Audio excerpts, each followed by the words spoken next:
A lot of users are wondering, I'm doing sprint date 3 times a week. But what can I do on those other days? And a lot of it comes down to strength training and cardio, but also what else could they do on the days that they are doing sprint dates? So the first question about that is, I've been hearing to include 20 minutes of low intensity strength training after the cardio portion. And if is that true? And if so, what type of strength training would you personally recommend? And how many reps and sets? And that's another great question. And that kind of gets into a controversial area because for years, particularly from the world of bodybuilding, that filters down to all the rest of us over time, is that you want to do cardio at the end. You lift first and then do cardio, long, slow cardio. You just sweat a lot, look at your calorie count, but you're not stepping into an exercise-induced growth hormone world when you do that. But what we do is we do sprint 8 first, which is really hard to release growth hormone. If you watch the way track sprinters train in college, they sprint first, they lift afterwards, and they get great benefit when they do that. They build muscle, they pull off body fat, and that's the goal of sprint 8. We're trying to train everyone of all ages how to train like a sprinter would train, except we're doing it on safe pieces of equipment, not outside, endangering the hamstrings that are weak over time because we don't recruit fast twitch fiber. So in a perfect world, we do sprint 8 first to release growth hormone. Then we do strength training while that hormone is circulating. And while we've not done any specific studies on that yet, I have, from an observation standpoint, leading a sprint 8 class 3 days a week, a couple of times a day, morning and afternoon. You see the results. We have myozones, so you get a track heart rate when people are doing that. But what you see is people that are 75 years old put on muscle. I mean, they make statements like, my friends think I'm taking steroids because I'm putting up so much muscle. And so it was great. I'm 68. I can still maintain muscle like when I was 30 and 40, as long as I do sprint intensity first, not sprint 8 out to release growth hormone, and then do strength training. And I'll tell you, it's hard. Frequently we'll have some big bodybuilders say, that's impossible, I can't do it. And I go, oh, I understand it. Exactly. I understand exactly where you're coming from, but I have 2 75-year-old guys that can do it and get great results. I'll see them a couple weeks later. Well, how did that work? And they'll go, I can do it. I didn't think I could, but I can do it. So when people do sprint intensity first, then lift, particularly if they're not trained for a bodybuilding competition or a strength training event, that is a great way to get everything done, and you're tapping into natural growth hormone release and other hormones that we've not even studied yet, like testosterone. And there's other hormones, positive hormones, dopamine. We tested dopamine in 2 people, doubled in one, almost tripled in another. So you get the runner's high every time you do sprint 8. But then when we do the sprint 8 first, we do strength training after. We always save about 8 to 10 minutes at the end to do the 10-minute stretching routine, which is in one of my books. Just a quick way to hit the main parts for flexibility training over time. So we get all 3 main components in. You work the anaerobic process of your heart muscle, the aerobic process initially. Then you do strength training, which is really hard, but we see people of all ages doing it.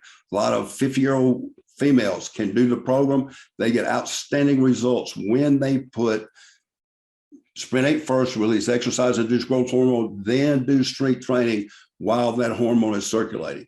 And so I would just challenge people to give it a try, because if you try it, I think you will see results quickly, the type of results you see in a mirror very, very quickly.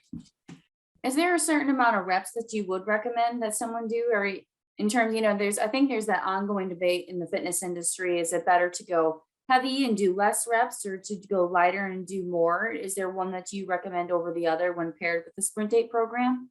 Well, I have a recommendation, and the research is all over the board. And to some degree, there's some leeway in there too, where it's hard to say hard and fast, this is exactly what you need to do.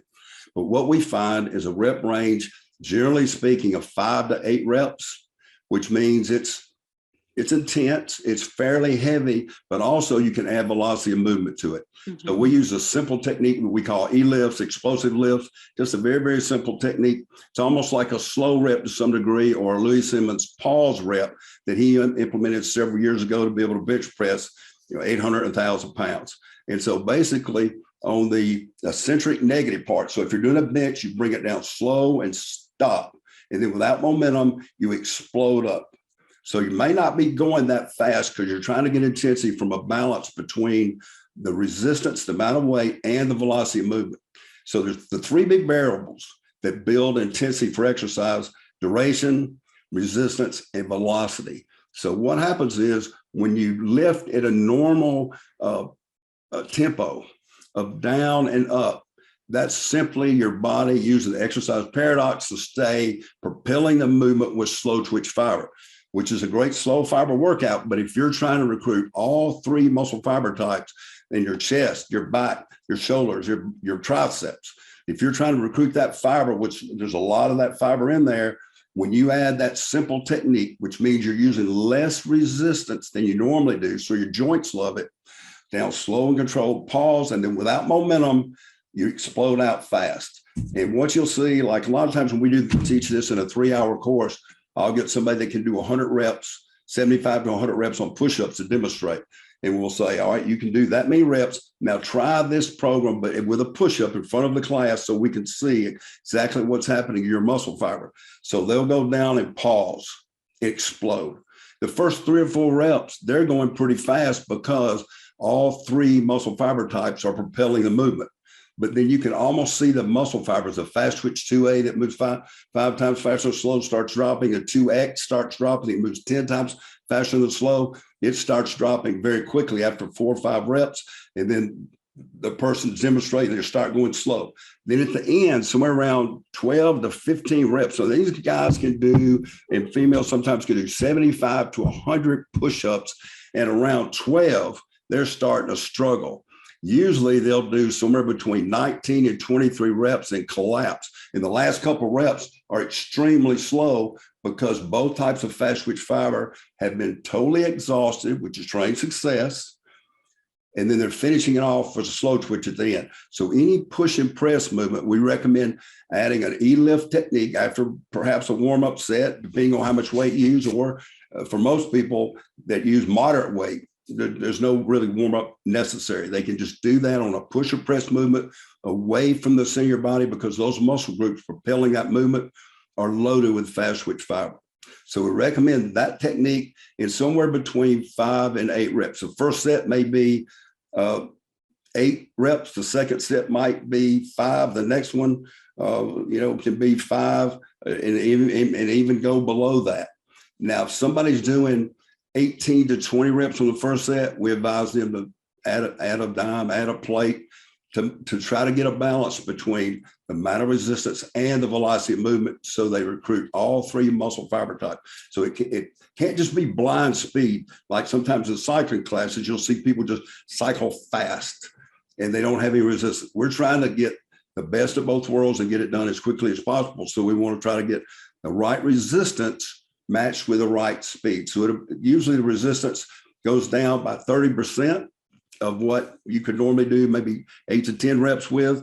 But because you're adding velocity, you're using less weight. So your joints love it, but your muscles love it because you're working all three muscle fiber types in a very quick amount of time. So we recommend somewhere between 5 and 8 reps, but don't stop at 8 because I'm saying 8.